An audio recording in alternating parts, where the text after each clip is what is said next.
안녕하세요. 오늘 강의를 진행할 황선홍 세무사라고 합니다.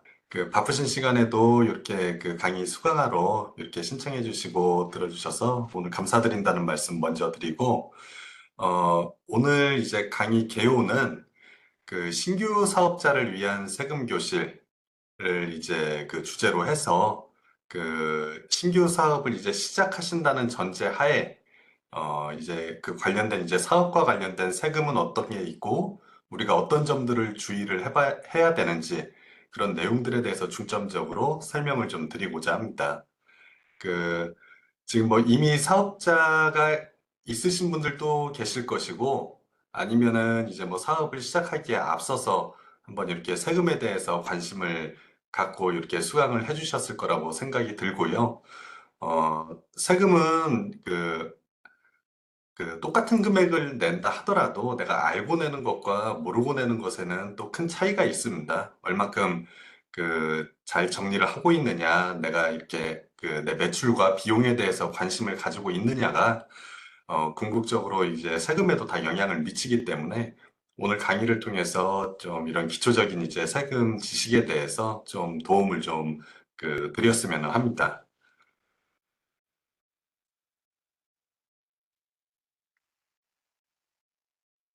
네, 목차는 이렇게 한번 봐주시고요.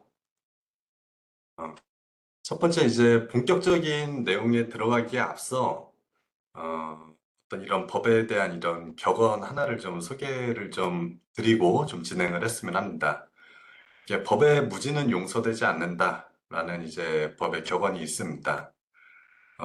이제 사업자는 세법에 따른 이제 좀 의무를 이행해야 되고 이를 준수하지 않으면은 여러 가지 이제 가산세라든가 아니면은 내가 받을 수 있는 혜택을 뭐 받지 못한다거나 이런 페널티들이 발생할 수 있습니다. 이런 것들이 이제 세법에서 인정되는 아주 정당한 사유가 아니면은 내가 이런 뭐 규정을 몰랐다 또는 내가 잘못 알았다 라는 부분에 대해서 이거를 뭐 면책을 받거나 이렇게 경감을 받을 수는 없는 것이기 때문에 사업자 본인이 이제 적용받는 세법에 대해서 잘 이해를 하고 있어야 됩니다. 이거를 내가 잘못 알았다는 부분에 대해서 나중에 이제 세무서에 가서 아 이거 내가 잘못 알아서 실수였다라고 해도 여기에 대해서 뭐 가산세가 발생하는 부분을 면제해 준다거나 아니면 내가 정말 이런 규정이 있는지도 몰랐고 뭐 관심도 뭐 가지고 있지 않았는데 그런 것 때문에 내가 무슨 페널티를 받게 된다라고 하면은 굉장히 좀 억울하겠죠. 하지만 이 세무서에 이제 사업자 등록을 하고 본격적으로 이제 사업 활동을 한다라는 것은 어쨌든 그 시점부터는 모든 것이 다 내 책임과 의무로 들어갑니다. 그래서 이것에 대해서는 잘 알아야 되는 부분에서는 내가 잘 챙겨야 되고 아마 그런 것들에 대해서 경각심이 있으시기 때문에 오늘 이렇게 강의를 들어주시지 않았을까 그런 생각이 좀 듭니다. 그래서 이 전제 하에서 알고 있는 것이 좀 중요하다라는 거를 좀 강조드리고 뒷부분 이제 또 진행을 하겠습니다. 그렇다라고 하면은 이제 사업과 관련해서 어떤 세금들이 발생을 하게 될까라는 부분에 대해서 이제 몇 가지 세금 종류에 대해서 좀 말씀드리고자 합니다. 우리가 흔히 이제 가장 많이 이제 부딪히는 게 이제 부가가치세죠. 어, 부가가치세는 그 성격이 이제 최종 소비자가 부담하는 세금으로 사실 사업자는 거래 단계에서 소비자, 매입자로부터 10%만큼을 징수해서 이제 대신 납부를 하는 구조입니다. 만약에 이제 사업하시는 분들이, 요번에 부가세를 너무 많이 내서, 내가 너무 좀 부담이 돼. 뭐, 부가세 때문에 못 살겠다. 뭐, 이런 얘기를 하시는 경우들도 많아요. 그런데 엄밀한 의미에서는 이 부가세라는 거는 내가 이제 뭐 가격 책정을 10만 원에 했다라고 하면은 만 원만큼을 더 붙여가지고 이제 판매를 하고 만 원만큼 더 받은 거를 갖다가 내가 이제 납부를 하는 대신 납부하는 그런 성격의 이제 세금이라고 보시면 되겠습니다. 거의 이제 뭐 활동하면서 최종 소비자들이 부담하는 세금이다 보니까 우리가 알게 모르게 저희가 이제 그 많이 부담을 하고 있습니다. 제가 오늘 지금 내려오면서 주유도 하고, 뭐 커피도 마시고, 뭐 점심도 먹고 이렇게 내려왔는데, 오늘 지금까지 제가 이제 뭐 그 가격 지불하면서 부담한 부가세가 10%니까 한 몇천 원은 낼 것 같습니다. 그래서 이런 개념적으로 이제 부가가치세가 첫 번째로 이제 가장 많이 부딪히는 세금이고요. 두 번째는 이제 종합소득세. 이제 그 중에서도 사업소득인데, 우리 종합소득세와 사업소득, 이게 뭐가 다른 건가? 라는 생각이 드시겠지만, 종합소득세라는 그 범위 안에 사업을 하는 사람이 이제 그 발생하는 사업소득이 있고, 또 근로소득이 있고, 뭐 연금소득, 뭐 이제 뭐 기타 소득, 이런 식으로 여러 가지 이제 소득 구분들이 있습니다. 근데 만약에 내가 사업만 한다라고 하면은 나는 사업소득에 대한 세금이 곧 종합소득세가 될 건데, 이제 여기에 대해서 소득세, 그 납부 의무도 발생한다라고 보시면 되겠습니다. 다만 내가 사업도 하면서 다른 곳에서 또 뭐 근로도 하고 있다. 또는 내가 사업자 등록을 하고 사업을 하고 있지만 뭐 외부에서 뭐 강의를 해서 뭐 기타 소득이 발생한다. 아니면 별도의 또 뭐 인적 용역 소득이 발생한다라고 하면은 이런 소득들을 다 합쳐가지고 종합소득세 신고를 이제 이행을 해야 되겠습니다. 그리고 세 번째로는 이제 개인 형태가 아니고 법인으로 그 사업을 하시는 경우에는 이제 법인 소득에 대해서는 그 법인 소득세, 이제 법인세를 이제 부담을 하게 됩니다. 다만 이제 내가 법인을 운영하지만, 이제 내가 또, 그거는 법인의 소득이고, 1차적으로, 이제 내가 이제 내 소득을 발생시키려면은 법인에서 내가 이제 또 급여를 받아와야 됩니다. 대표자분들이. 그러면은 법인은 이제 법인에 대해서 법인세를 내고 그 대표자는 이제 근로소득이 발생하는 이런 형태로 봐주시면 되겠습니다. 그리고 마지막으로는 이제 원천세라고 해서 인건비 외에도 뭐 여러 가지 원천세 종류가 있지만 일단은 그 신규 사업자분들 대상이니까 인건비에 대한 원천세로 제가 좀 설명을 드리겠습니다. 이제 뭐 직원이 있는 경우 또는 이제 만약에 뭐 3.3% 소득이라고 저희가 흔히 얘기하죠. 아니면 3.3%로 뭐 급여를 지급하는 뭐 그 또 직원이 있는 경우, 이런 경우에 어 급여를 지급을 하면서 일정 금액을 원천 징수하고 이거를 또 사업자가 국가에다가 납부를 이제 해야 되는 그런 성격의 의무가 있는 세금을 말합니다.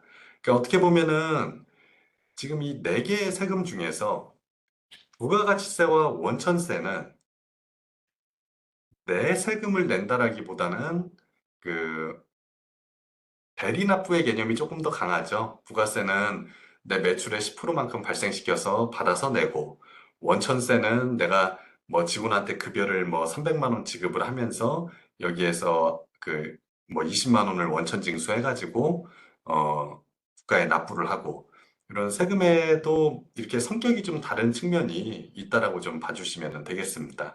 다만 이제 부가가치세나 원천세가 뭐 내가 부담하는 세금이 아니라 결과적으로 대신 납부를 하는 세금이라 할지라도 신고 납부 의무가 다 사업자에게 있습니다. 그렇기 때문에 그 신고 납부 의무를 이행하지 않는 경우에는 여러 가지 이제 페널티들이 또 뒤따른다라고 봐주시면 되겠습니다.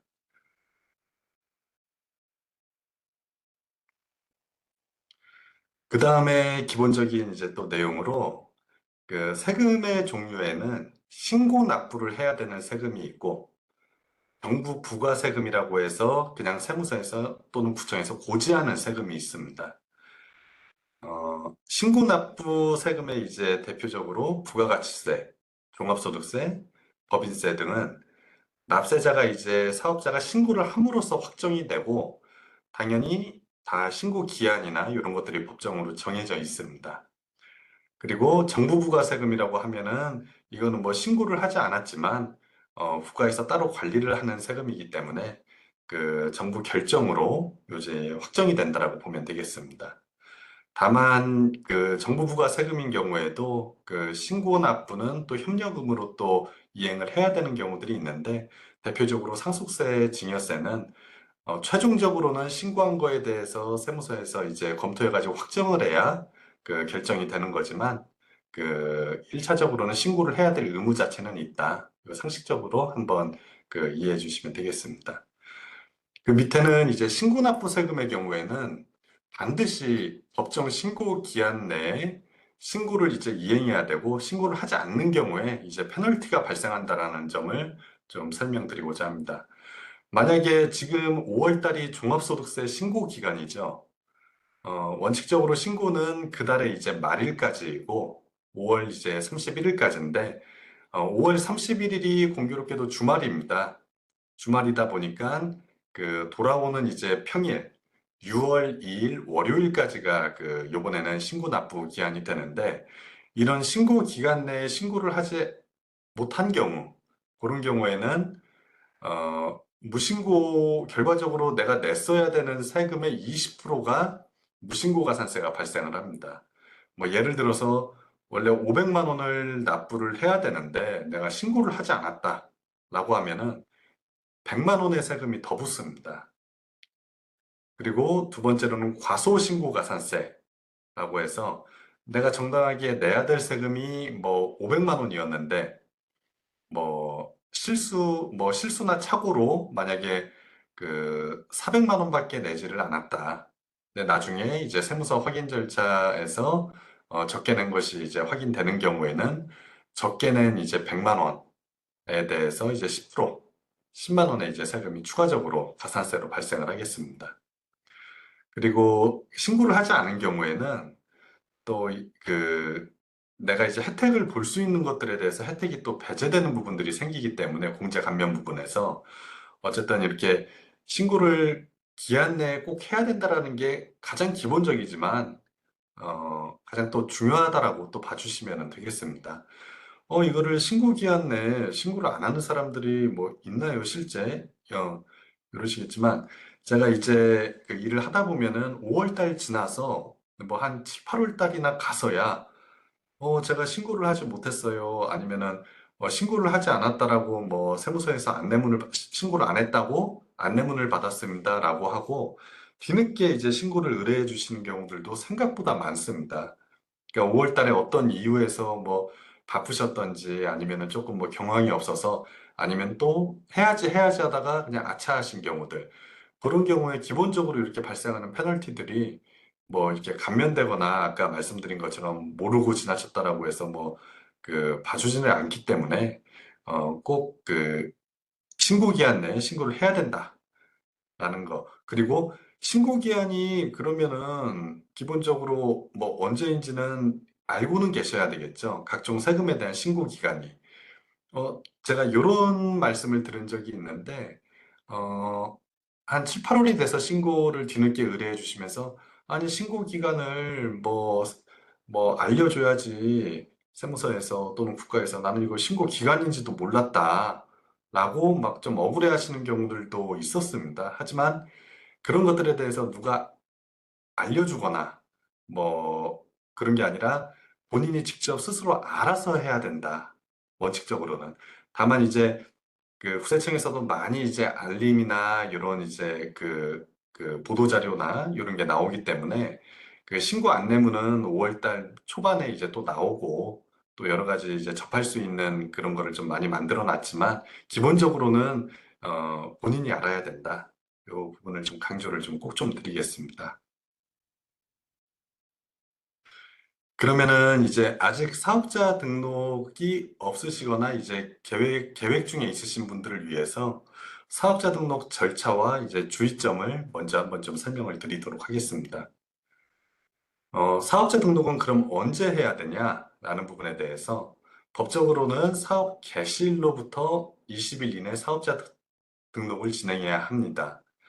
다만 사업 개시일 전이라도 사업자 등록 신청을 할 수 있는데 당연히 통상은 일반적으로 내가 사업을 뭐 6월 1일부터 내가 본격적으로 사업을 해야 되겠다라고 하시는 경우에는 대부분 뭐 5월 중에 사업자 등록을 먼저 하시게 되겠죠. 뭐 미리 사업자 등록을 먼저 해놓고 뭐 사업용 계좌 만들고 또 뭐 공인인증서도 만들고 또 이렇게 뭐 매장 운영이나 아니면은 여러 가지 또 결제 수단이 필요하신 경우에는 요새는 이제 사업자 등록이 있어야 뭐 카드 단말기도 설치하고 아니면은 사업자 등록증이 있어야 할 수 있는 것들이 좀 많기 때문에 뭐 법적으로는 20일 이내에 사업을 내가 시작을 하고 나서 20일 이내에 등록을 하면 되지만 통상은 내가 사업을 하기 전에 미리 사업자 등록을 먼저 진행을 하게 된다. 어쩔 수 없이.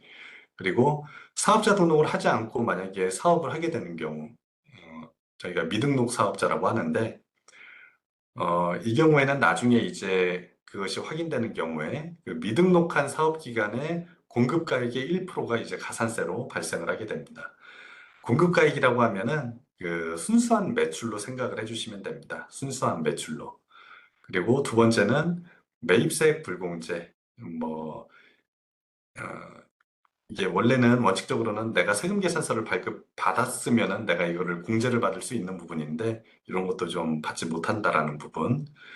거기다가 이 불이익 외에 그 납부했어야 될 부가가치세와 무신고 가산세, 납부지연 가산세, 그리고 미등록 사업자였기 때문에 만약에 미등록한 상태로 1, 2년이 만약에 지나서 그게 뭐 밝혀져 가지고 요래되는 경우에는 당연히 그 종합소득세 신고도 당연히 누락이 되었겠죠. 뭐 사업자 등록을 하지 않았는데 부가세 신고도 안 하고 다만 나는 종합소득세 신고는 해야 되겠다라고 해서 신고를 하시는 경우는 없기 때문에 이렇게 미등록한 사업자 같은 경우에는 나중에 가서 이게 굉장히 큰 부담으로 어, 크게 발생하게 된다. 그래서 반드시 사업자 등록을 이제 정식으로 하고 사업을 하셔야 된다라는 점을 좀 강조드립니다. 그리고 사업자 등록을 위해서 그럼 뭐가 필요한가? 뭐 이제 개인 사업자 같은 경우에는 기본적으로 신분증이 필요하겠고요. 이게 민원실에 이제 방문해서 그 발급받는다는 전제에서 두 번째 법인 사업자는 법인 등기부등본, 인감증명서, 주주명부, 뭐 이제 대표자 신분증 이런 것들이 필요하고 공통적으로는 그 임대차 계약서가 필요합니다. 가장 그 핵심 서류로 내가 뭐 어느 이제 장소가 있어야 되겠죠. 사업을 하기 위해서는. 그리고 근데 만약 내가 내 소유의 건물에서 어 그 진행을 한다. 사업을 한다라고 하면은 이때는 당연히 뭐 내가 나와 임대차 계약을 맺을 수는 없으니까 이때는 내 그 소유인 부동산인 거를 입증하기 위해 등기부등본을 가져가면 되겠습니다. 그리고 만약에 또 인허가 업종의 경우에는 그 인허가증이 필요한데 우리 음식점업 같은 경우에는 사업자 등록 신청하러 가시기 전에 이제 구청 이제 식품위생과 이런 곳에서 그 영업신고증을 먼저 발급을 받으셔야 되고요. 뭐 예를 들어서 뭐 태권도장이나 뭐 이렇게 학원이나 이렇게 좀 신고를 미리 뭐 해야 되는 그 업종들 같은 경우에도 그 관련된 이제 지자체나 아니면 교육청에 먼저 신고를 하고 사업자 등록에 할 때 이제 첨부를 해야 됩니다. 그래서 어떠한 이제 인허가가 필요한 업종이다라고 하면은 그 사업자 등록 전에 그 인허가를 먼저 받으셔야 된다라는 점을 좀 기억을 해주시면 되겠습니다. 그리고 경우에 따라서는 사업 계획서를 제출해야 되거나 아니면은 내가 구체적인 이러한 사업을 한다라는 증빙을 추가적으로 제출해야 되는 경우들도 간혹 가다가 발생합니다.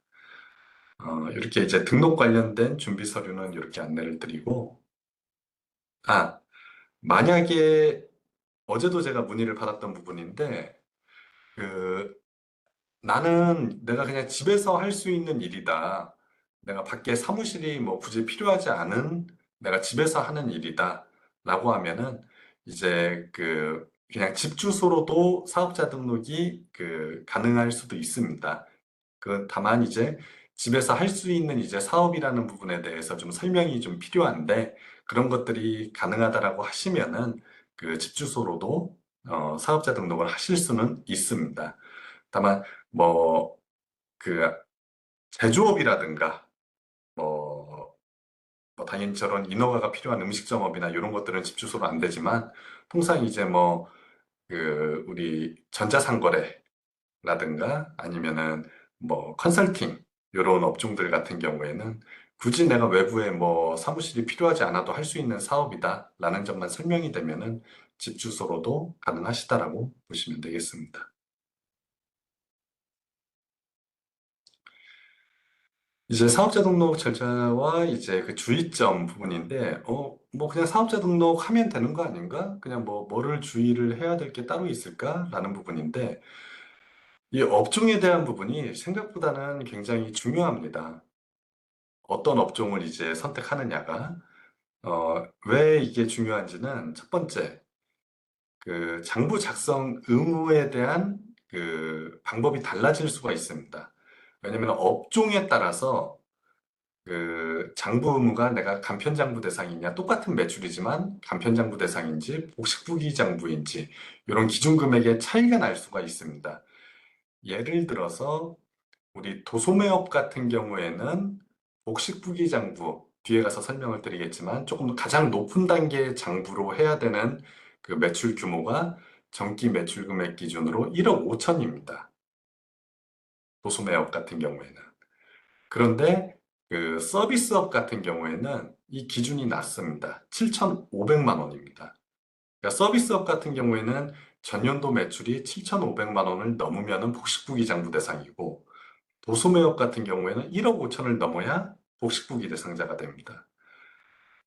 그리고 이런 데서 이제 그 업종에 따라서 장부 의무에서 차이가 날 수가 있다라는 점과, 그러면은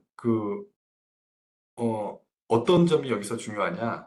실질에 맞는 내 그 업종으로 등록을 해야 되는데, 내가 사실은 도소매인데, 실질은 이제 도소매 업종인데, 내가 뭐 그 신청을 하면서 잘못 기입을 해서, 또는 그 세무서 직원분한테 잘못 설명을 해서, 도소매업인데도 불구하고, 뭐 서비스업으로 그 사업자 등록이 됐다라고 하면은, 이거는 그 의도치 않게 내가 나중에 이걸 알고 정정하지 않으면은 금방 복식부기 대상자가 돼서 조금 더 부담이 좀 되는데, 이게 나중에 가서 그 외부에다가 이제 삼사 사무실에 의뢰를 드리시는 경우에는 저희가 한 번씩은 실질 업종을 체크해 보기 때문에 확인이 되지만, 직접 신고를 계속적으로 하시는 경우에는 이게 그냥 그런가 보다라고 계속 지나가게 됩니다.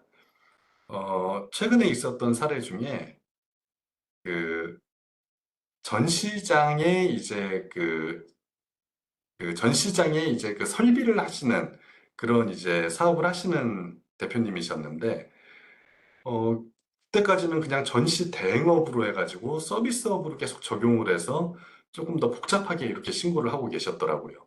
근데 제가 이제 설명을 들어보니까 이거는 그냥 일반 서비스 전시 대행이 아니라 실내 인테리어에 좀 더 가까운 업종이라고 제가 판단이 되더라고요. 그러면은 실내 인테리어는 또 이게 그 건설업으로 들어가서 이 범위가 조금 더 차이가 나게 됩니다. 그 기준에 대해서. 그렇기 때문에 어떤 업종을 내가 그 하는지에 대해서는 명확히 사업자 등록을 할 때 잘 반영을 해야 된다. 최초 시작 전부터.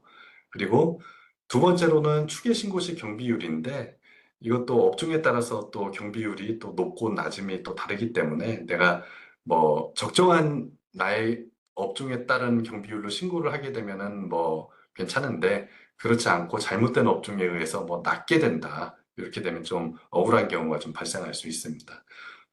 또 매출이 좀 높은 경우에는 이제 성실신고 확인 대상 사업자라는 별도의 이제 보다 엄격한 그 신고 대상자가 되는데, 이것도 업종에 따라서 기준 금액이 또 차이가 있기 때문에 또 업종에 대한 중요성이 좀 크다고 보시면 됩니다. 또 잘못된 업종 등록으로 인해서 내가 감면을 받을 수 있는데 못 받거나, 또는 감면율에서도 차이가 발생할 수 있어서 업종에 대해서는 이러한 그 네 가지 그 차이점이 발생할 수 있는 거에 대해서 좀 주의가 좀 필요하겠습니다. 그러면 이게 궁극적으로 어디에 주로 영향을 미치냐, 이것들이. 그 부가세 신고에서는 크게 영향을 받지는 않습니다. 부가세 신고는 뒤에서 뭐 설명을 드리지만 굉장히 단순한 그 논리의 세금이기 때문에, 이게 뭐 업종 코드에 따라서 뭔가 영향을 받지는 않지만, 특히 종합소득세에서는 업종 코드가 큰 영향을 좀 미치게 됩니다. 그래서 사업자 등록 시에는 실제 업종에 맞게 진행될 수 있도록 좀 관심을 가져주셔야 하겠습니다. 다만 이제 내가 사업자 등록을 해서 내가 도소매도 하는데 여러 가지 업종을 또 동시에 겸용을 할 수가 있겠죠. 그런 경우에는 뭐 주업종은 도소매인데 뭐 부업종으로는 뭐 서비스업이 들어올 수도 있고, 아니면은 그 도소매업에서도 뭐 여러 가지 코드들이 또 별개로 있습니다. 취급하는 이제 그 항목에 따라서. 그래서 사업자 등록 시에는 주업종 외로 부업종도 여러 가지를 넣을 수 있다. 그리고 그런 것들이 사업자 등록증에 표현이 돼야 또 내가 사업을 대외적으로 사업자 등록증을 제시하고 이럴 때 도움이 된다라고 생각하시면은 여러 가지 업종들을 부업종으로 추가를 해서 이렇게 또 진행을 하실 수 있겠습니다.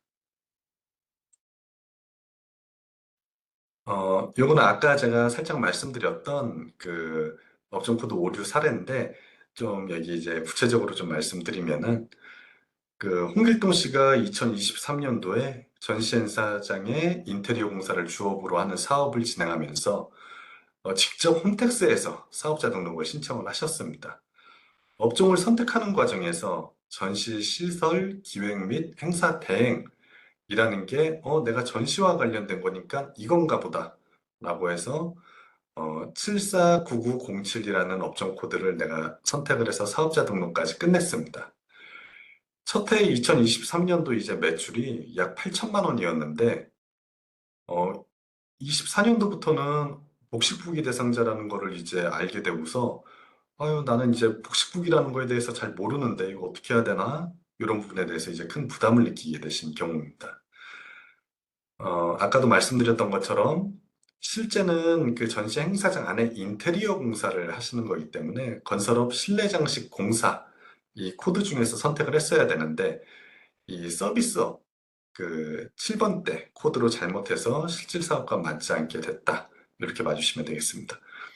복식부기 대상 여부가 건설업 같은 경우에는 전년도 매출액이 1억 5천 이상이면은 복식부기로 전환이 되고 서비스업은 전년도 7,500만 원 이상이면은 복식부기로 전환되기 때문에 이거는 그 충분한 이제 룸이 있었는데 8천만 원이셨기 때문에 1억 5천에는 미달을 하셨는데 잘못해서 이제 복식부기 대상자로 이렇게 그 갈 뻔한 사례입니다. 그래서 어떻게 이렇게 그 알게 됐냐면은 뭐 복식부기 대상자라고 해가지고 이제 세무사 사무실에 이제 의뢰를 해야 되겠다. 이건 나는 못하는 건가 보다 하고 이제 찾아주셨는데 제가 미팅을 드리면서 얘기를 나누다 보니까 이러한 사실이 확인돼서 일정 기간 더 그 복식부기가 아니고 그 밑에 단계인 이제 간편장부 대상자로 신고를 할 수 있다라고는 그런 점이 좀 확인이 됐던 사례입니다.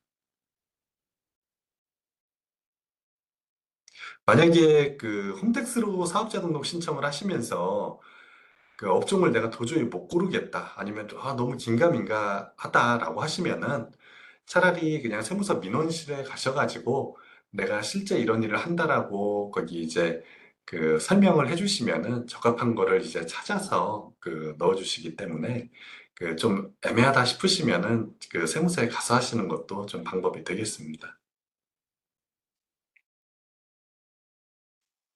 그리고 사업자 등록 후에 이제 진행을 해야 될 사항이라고 하면은 첫 번째 법인 사업자, 개인 사업자, 법인 사업자는 이제 계좌 개설 은 먼저 하시고 이제 공인인증서 발급, 그리고 나서 홈택스 사이트 가입, 그리고 현금영수증 가맹점 등록 이런 것들을 기본적으로 세무적으로 기본적인 사항들은 이렇게 되겠습니다.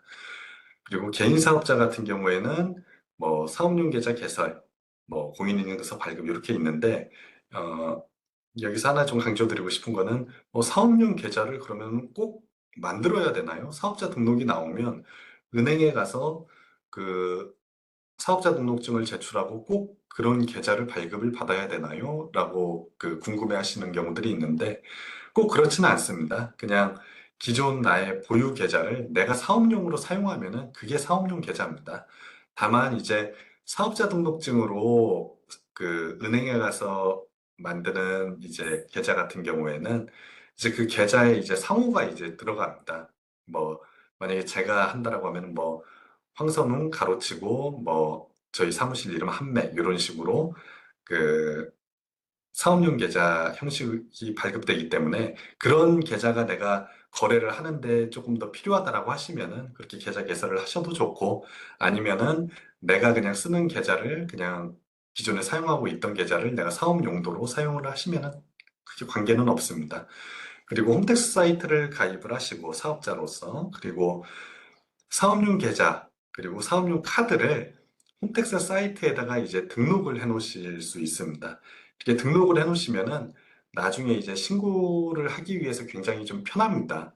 그리고 사업용 계좌 같은 경우에 복식부기 의무자 같은 경우에는 의무적으로 등록을 해야 되는데, 이게 처음에는 사업자 등록을 하시면 처음에는 다 간편장부입니다. 첫 시작은. 근데 나중에 복식부기 의무자로 전환이 됐는데, 어, 사업용 계좌를 등록을 안 하셨다라고 하면은 그때 가서는 또 페널티가 있습니다. 차라리 그냥 뭐 내가 복식부기 의무는 당연히 처음에 아니지만 미리 그냥 그 처음부터 등록을 해 놓으시면은 크게 나중에 페널티를 보실 일은 없습니다. 그리고 사업용 카드를 등록을 해 놓으시면은 나중에 이제 부가세 신고를 할 때 등록한 카드에 대한 그 카드 지출, 카드 매입 관련된 부분이 자동으로 이제 집계가 되기 때문에 굉장히 좀 편하게 할 수 있습니다. 그렇지 않으면은 그 내가 다 하나하나 입력을 해야 됩니다. 그렇기 때문에 그 사업용 계좌, 사업용 카드는 꼭 홈택스 사이트에 등록을 좀 해주시는 게 좋겠습니다. 그리고 네 번째는 현금 영수증 가맹점 등록도 있는데 요것도 만약에 이제 그 식당이라든가 아니면 이제 점포 사업을 하시는 경우에는 카드 단말기를 어차피 설치를 하셔야 되니까 현금 영수증 가맹점이 이제 카드 단말기를 설치하면서 대부분 이제 자동으로 되십니다. 근데 그렇지 않은 경우에는 내가 별도로 가맹점 등록을 따로 이제 해야 되는데 이거는 홈택스에서도 가능합니다. 가맹점 등록이.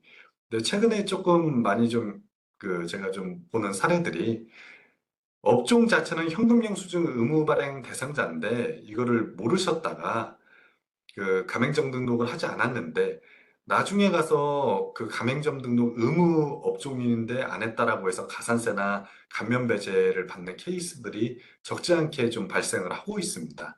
그래서 위에 제가 말씀드린 것처럼 그냥 처음에 그냥 무조건 하는 거다라고 생각을 하시고 의무 발행 업종이 아닌데도 그냥 홈택스 가입을 하는 김에 저 세 가지 사업용 계좌, 사업용 카드, 그리고 현금 영수증 가맹 등록 이 세 가지를 그냥 홈택스 사이트에서 한 번에 그냥 처음에 시작을 해 놓으시면은 그 다음에 가서 별도로 페널티를 보거나 불편하실 일이 없습니다. 그래서 이 세 가지는 그냥 기초적으로 좀 해놓으면 좋다라는 점을 좀 강조를 좀 드리겠습니다. 그러면 이제 그 사업자 등록과 관련된 기본적인 사항은 여기까지 하고 이제 본격적으로 부가가치세와 관련된 부분을 좀 설명드리고자 합니다.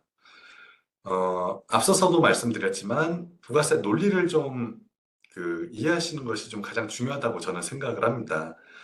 그렇다고 하면은 부가가치세는 누가 내는 세금인가, 누가 부담하는 세금인가 이런 부분에서 뭐 가장 전통적인 거래 단계는 제조사가 제조를 해서 유통사에 넘기고 유통사가 사가고 이제 유통사가 이제 최종 소비자에게 이제 판매에 이르는 이게 이제 가장 기본적인 거래 과정인데 어 제조사는 제조사는 그 제조사의 원가는 없다라고 간주를 하겠습니다. 그 편의성을 위해서 제조사가 이제 물건을 만들어서 유통사에 이제 그 공급을 하게 되는데 이때 제조사가 어, 매출 금액, 공급 가액은 이제 1,000원으로 책정을 했다. 네, 판매가는 1,000원으로 책정을 했다라고 하면은 여기에 10%를 붙여서 1,100원에 이제 거래가 발생을 하게 될 겁니다. 그러면은 제조사 입장에서는 어, 100원만큼을 납부할 세금으로 이제 납부를 하게 되고 유통사 같은 경우에는 이제 부가세를 포함해서 1,100원에 이제 매입을 했죠. 1,100원에 이제 매입을 해서 이거를 어, 마진을 붙여가지고 최종 소비자에게는 2,000원에 팔았다라고 하면은 2,000원에 파는 거에 대한 10% 200원을 붙여서 2,200원에 팔았겠죠. 그러면은 이제 최종 소비자에게 받아서 납부하는 세금은 200원인데 부가가치세는 내가 전 단계에서 부담한 부가세는 공제를 해주는 전 단계 거래세액 그 공제 제도를 채택하고 있습니다. 그렇기 때문에 내가 앞 단계에서 부담한 유통사가 부담한 100원의 매입세액은 여기서 이제 차감을 해주게 됩니다. 그럼 결과적으로 납부를 하는 금액은 유통사는 100원만 납부를 하게 되겠죠. 결과적으로는 국가에 납부가 되는 세금은 제조사의 100원, 그리고 유통사의 100원이 이제 국가에 납부가 될 건데, 최종적으로 부담은 누가 다 했느냐? 여기에 대해서 최종 소비자가 결과적으로는 다 부담을 하는 구조가 되는 것입니다. 그렇기 때문에 부가세는 결국 최종 소비자가 부담을 하고 사업자가 대신 내는, 납부하는 세금이다. 이런 중간 단계까지 고려해서도요. 그래서 이거를 좀 명확하게 좀 이해를 해주시고, 여기서 또 핵심이 되는 거는 내가 부담한 매입세액은 공제를 해준다. 라는 부분을 또 기억을 해주시면 되겠습니다.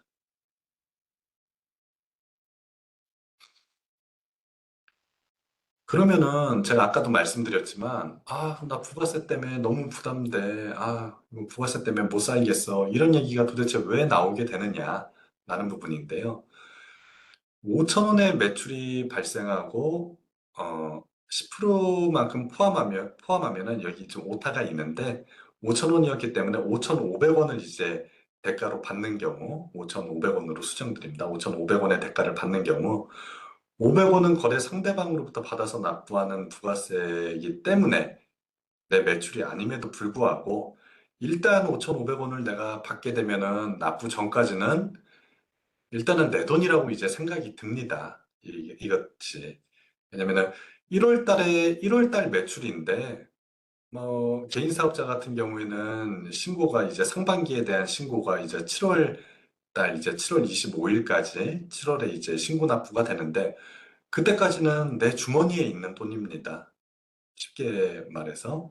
그렇기 때문에, 납부하는 시점에는 마치 그냥 내 돈을 납부하는 그런 좀 인식이 좀 갖게 되고, 두 번째로는 거래 상대방과 거래 대금을 결정하면서 항상 부가세 제외 금액을 기준으로 그 나의 순이익, 순마진을 이제 계산을 해야 되는데, 예컨대 내 원가가 이제 1,000원이고, 거래 상대방과 거래 대금을 1650원으로 결정을 한 경우에 부가세를 빼고 생각을 하면은 1,500원에서 이제 1,000원, 500원이 나의 마진인데 이 매출을 뭐 조율을 하면서 1,650원으로 하기로 했는데 이게 부가세가 포함된 거라고 이제 생각을 뭐 하지는 못하고 그냥 1,650원으로 그냥 결정을 하신다라고 하면은 650원을 마진으로 생각했다가 나중에 마진이 굉장히 좀 적어지는 느낌이 들 수가 있겠죠. 이거를 제가 좀 작은 숫자로, 이해상 작은 숫자로 표현을 드렸지만, 숫자가 커지면 굉장히 좀 큰 차이가 발생하게 됩니다. 생각보다. 그래서 내 판매가, 판가를 결정할 때는 부가세는 일단은 빼고 좀 생각을 해야 된다. 내 마진에 대해서는. 그래서 올바른 부가가치세에 대한 인식은 내가 잠깐 맡아두었다가 납부하는 방식으로 이해를 해주시고, 거래대금을 결정을 함에 있어서, 내 판매가를 내가 측정을 함에 있어서, 부가세를 제외한 나의 실매출 기준으로 마진을 분석하고, 이렇게 그 상대방과 협의하는 그런 조금 습관을 좀 들이셔야 하겠습니다.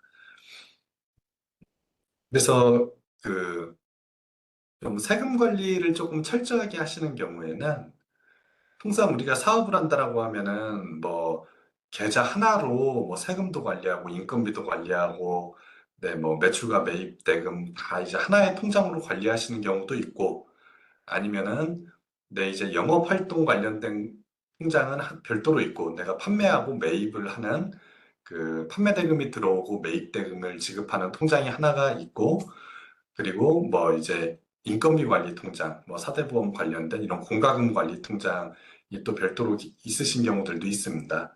그래서 세금도 이렇게 별도 통장에다가 관리하셔가지고 그 영업 관리하는 이제 통장에서 일정 금액들이 남았을 때 이제 옮겨 놓으셔가지고 좀 내야 될 금액에 대해서는 그냥 없다 생각하고 그 별도로 좀 관리하시는 경우들도 그 많으니까 참고를 해주시면 좋겠습니다.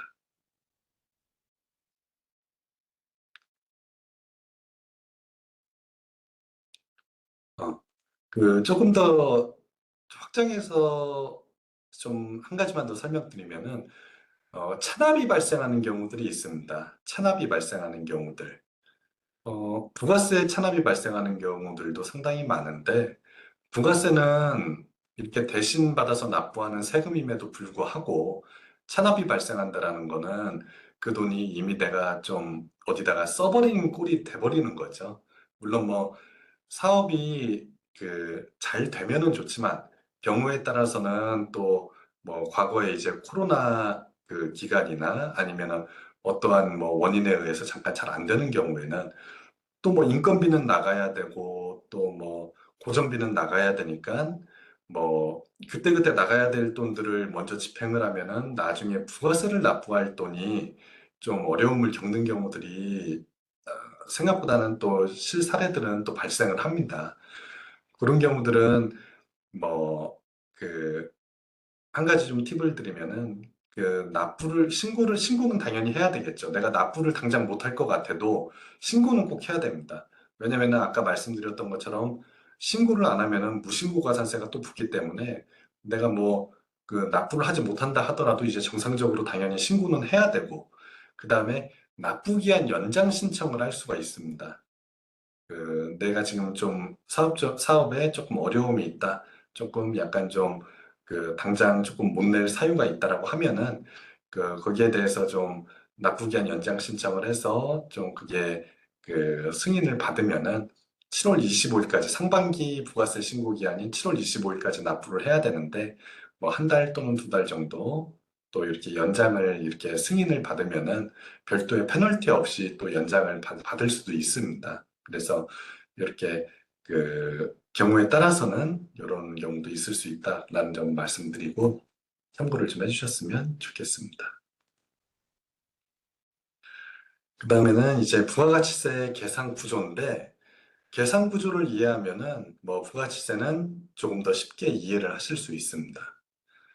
첫 번째 이제 매출세액과 매입세 그리고 납부세 이렇게 큰 구분이 있는데 아까 말씀드렸던 것처럼 내가 판매하면서 10% 받은 거, 거꾸로 내가 그 사오면서 10%를 부담한 거, 이거를 이제 플러스 마이너스로 정산을 하게 되고 거기에 따라서 납부 또는 내가 부담을 한 게 더 크다. 내가 팔면서 받은 것보다 내가 사오면서 부담한 부가세가 더 크다라고 하면은 거꾸로 납부가 아니라 환급을 받게 됩니다. 그래서 이 매출세액과 관련해서는 그러면 어떤 증빙들이 통상 발생을 하는가?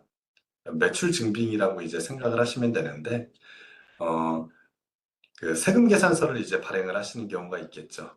세금 계산서를 상대방에게 세금 계산서를 발행해 주시는 경우가 있고, 아니면은 결제 자체를 뭐 신용카드로 받는다, 또는 현금으로 받았지만 현금 영수증을 발행해 준다, 라는 경우들이 있고, 그러면 기타는 무엇이 있을까요? 라는 부분인데, 기타 같은 경우에는 통상 요새는 온라인 판매도 많이 하시기 때문에 온라인 거래 같은 경우에 이제 플랫폼을 통해서 발생하는 매출이 좀 요새는 주를 좀 이루고 있습니다.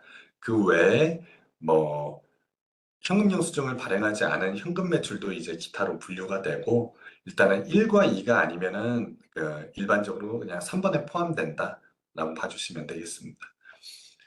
매입세액 같은 경우에도 증빙은 뭐 누군가 발행한 세금계산서는 또 누군가 받았겠죠. 그게 이제 나의 매입세액에 대한 관련 증빙이고 두 번째로 또 대응이 되죠. 내가 신용카드를 주고 신용카드로 결제한 그 매입 또는 현금 영수증을 받은 매입에 대한 부분이 또 들어오고 있고요. 그리고 공제받지 못할 매입세액이라고 해서 내가 세금 계산서도 받았지만 또는 신용카드로 결제를 했지만 공제받지 못하는 이제 매입세액들이 있습니다. 대표적으로는 접대비 관련 매입세액. 내가 접대 목적으로 만약에 그, 그 순금 만약에 순금 열쇠를 샀다. 순금 열쇠를 샀다. 그리고 나서 뭐 신용카드로 결제를 했는데 거기에 이제 뭐 부가세까지 해서 110만 원을 결제했다. 그러면 그 10만 원이 부가세라고 하면은 그거는 여기서 이제 공제받지를 못합니다. 그래서 세금 계산서는 신고할 때는 세금 계산서 받은 항목에 들어가지만 뒤에서 공제받지 못하는 걸로 빼주게 됩니다. 그래서 대표적으로는 접대비가 있고 또 다른 대표적인 불공제 항목은 이제 일반 승용차 구매와 유지 관리를 위한 매입이라고 보시면 되겠습니다. 그렇게 해서 납부 금액 또는 이제 환급 금액이 발생을 하면은 그 뒤에서는 이제 유형에 따라서 신용카드로 결제받은 부분에 대해서 일부 금액을 공제해 주는 제도가 있고, 모든 사업자를 대상이 아니라 전기 이제 공급가액 10억 미만의 좀 소규모 사업장 대상으로는 이렇게 공제를 해주는 제도가 있고, 또 그 밖에 경감 공제세 공제로 뭐 전자신고를 내가 스스로 했다라고 하거나 아니면은 전자세금 계산서 발행 의무자가 아님에도 전자로 했다라고 하면은 이렇게 공제해 주는 제도가 있습니다. 이렇게 경감 공제세까지 빼면은 비로소 이제 납부할 또는 환급받을 세액이 결정된다라고 봐주시면 되겠습니다. 보시는 것처럼 부가가치세 계산 구조는 복잡하지가 않습니다. 그냥 매출과 관련된 또는 이제 매입과 관련된 이런 것들을 정산을 플러스 마이너스 정산을 해가지고 납부 금액이 결정된다. 그리고 사업을 하시는 경우에 가장 중요한 거는 이런 증빙 관계를 좀 챙기시는 게 좀 가장 중요합니다, 사실은. 그러니까 매출 쪽은 대부분 정상적으로 처리가 되십니다. 왜냐면은 뭐 상대방도 나 세금 계산서 발행해 주세요. 뭐 신용카드랑 현금영수증은 그냥 자동적으로 그냥 처리가 되는 부분이고, 다 세금 계산서를 발행을 해야 되고 받는 사람도 체크를 하기 때문에 매출 확정은 정상적으로 이루어지고, 다만 이제 매입 부분에서 내가 신용카드로 내가 사업 초기에 큰 금액을 뭐 비품 구입을 하고 뭐 지출이 있었는데 이거를 내가 공제받는 방법을 모른다. 또는 그 사업용 신용카드를 등록을 해 놓으셨으면은 구매 내역이나 이런 것들이 이제 직접 신고를 하실 때 홈택스에서 직접 신고하시는 경우에 내가 지출했던 것들을 자동으로 끌어와서 거기서 이제 내가 분류를 할 수 있는데, 그렇게 돼 있지 않으면은 내가 별도로 이제 건별로 이제 입력을 해줘야 되니까, 아 이거 뭐 언제 다 입력해 그냥 아 번거로워 뭐 안 해야지 뭐 이런 식으로 되시다 보면은 공제 받을 것도 뭐 못 받게 되시는 경우들이 발생을 할 수 있습니다. 그래서 뭐 매출도 중요하지만 매입을 챙기시는 게 부가세를 줄이는 방식에서는, 야, 부가세를 줄이면은 어떻게 해야 되나요? 아, 부가세 부담을 좀 낮게 하고 싶어요. 라고 이렇게 상담을 주시거나 문의를 주시는 경우에 대부분 이제 이쪽 영역, 매입세액을 잘 챙기시고 매입세액을 관리하는 부분에 대해서 설명을 드릴 수밖에 없습니다. 뭐, 부가세를 적게 내기 위해서 내가 매출을 뭐 발생을 안 시킬 수는 없죠. 뭐, 부가세를 많이 내더라도 많이 팔고 매출이 올라가는 게 당연히 좋은 거고, 그럼에도 좀 부가세를 낮추려면 이 매입 관련된 부분을 잘 챙기셔야 된다라는 점을 좀 설명을 드리겠습니다. 어, 이쪽에서는 조금 이제 과연 그러면은 과세 대상, 부가가치세 과세 대상은 무엇이 되나 이런 부분들에 대해서 약간은 조금 좀 이론적인 부분일 수도 있어요. 그냥 물건 팔고 또는 내가 서비스 제공하고 어, 뭐 음식점이나 아니면 학원 같은 경우에는 뭐 음식 팔고 강의 매출 발생하고 뭐 단순하게 당연히 뭐 과세 대상이 뭐라는 부분이 좀 명료하지만 그렇지 않은 경우들도 있어가지고 좀 설명을 조금만 드리려고 합니다. 어, 그냥 어려운 용어는 조금 생략하고 이제 재화와 용역이라는 두 가지로 나눠지는데, 재화는 우리가 이제 식별 가능한 이제 상품이나 이런 제품, 이런 또는 권리금, 그리고 뭐 영업권, 이런 또 권리까지 포함되는데 이런 것을 재화라고 하고, 용역이라고 하게 되면은 각종 이제 서비스, 뭐 또는 부동산 임대, 렌탈, 이렇게 보이는 거는 아니지만 이제 재산적 가치가 있는 제공되는 그런 형태를 얘기를 합니다. 어, 여기서 이제 말씀드리고 싶은 거는 좀 권리금이나 영어권도 과세 대상이 된다라는 부분을 조금 강조드리고 싶은데, 뒤에 이건 제가 사례도 좀 실어놨기 때문에 이 부분을 좀 설명을 좀 드리겠습니다. 그리고 뭐 무상으로 뭐 증여하는 경우나 폐업할 때 뭐 판매한 것으로 미판매된 거는 판매한 것으로 간주하는 이런 것들을 또 공급이다. 실질적인 공급은 아니지만 공급으로 간주한다. 이렇게 좀 설명을 드리겠습니다. 그 무상으로 증여하는 경우에는 이것도 이제 팔린 걸로 이제 간주를 해가지고 그 시점에 그 물건의 이제 시가를 기준으로 부가세는 부담을 해라.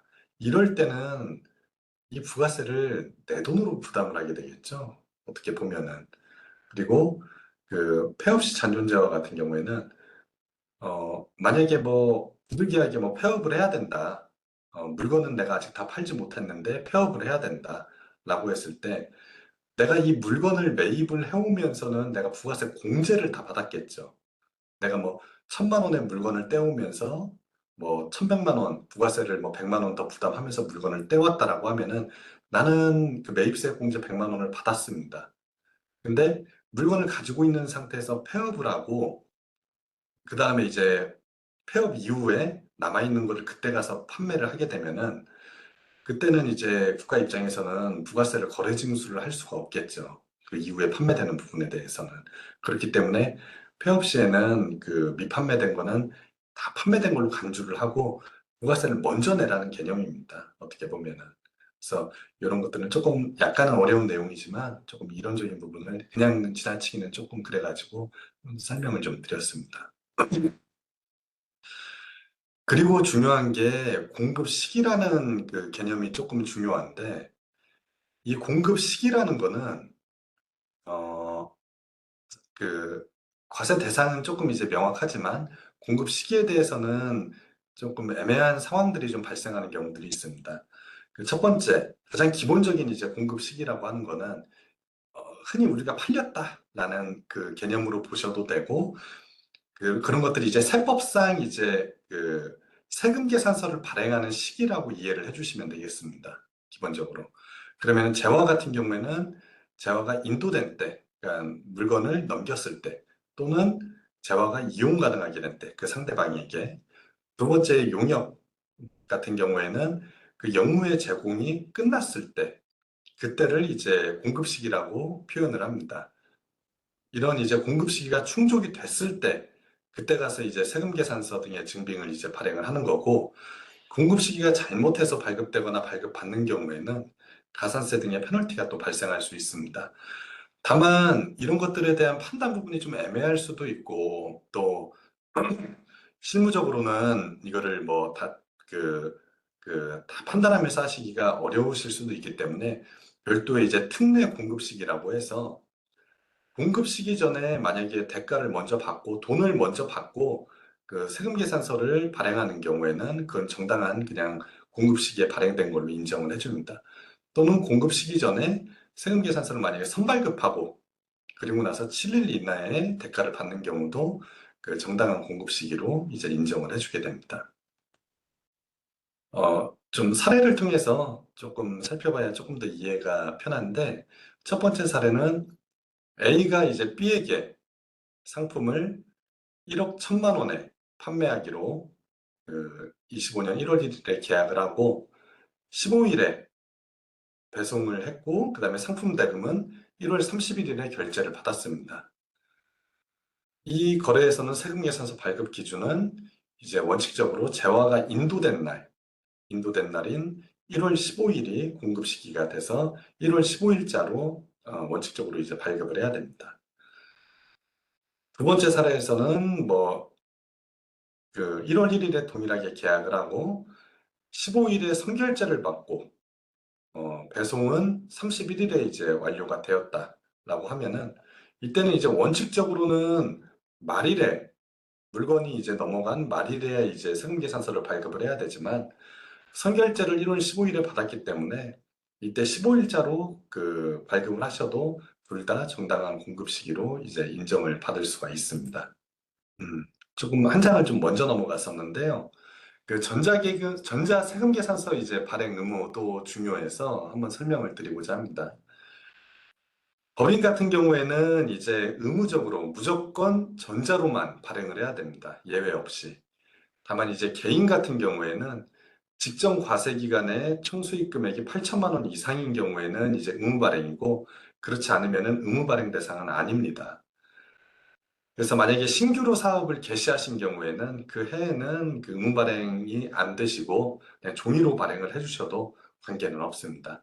하지만 지금 전자세금 계산서가 보편화되어 있기 때문에 서로 이제 그 종이로 발급을 하시면은 그 상대방도 따로 보관해야 되고 나도 따로 보관해야 되고 또 번거로움이 있습니다. 또 뭐 분실을 하거나 또 이렇게 나중에 와서 그 못 찾는 경우도 있으니까 최근에는 대부분 그냥 처음부터 전자세금 계산서로 이렇게 발행을 하시는 경우가 조금 대부분이고 어, 전자세금 계산서 의무자인데도 불구하고 종이로 발급을 하는 경우에는 여기에는 이제 또 가산세가 발생을 하게 됩니다.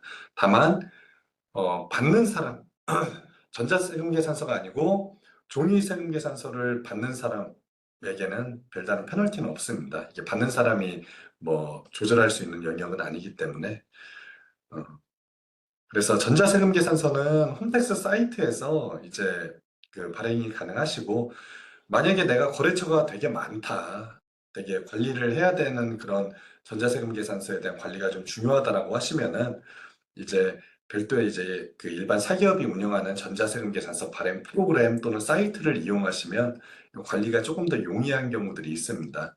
이게 발급 건당 이제 뭐 30원, 50원 이런 식으로 과금이 되는 형태이기 때문에 조금 좀 뭐 경제적인 부담은 조금 들어가지만 이게 관리가 조금 편하다라고 하시면은 요거를 사용해 주시는 것도 뭐 나쁘지는 않습니다.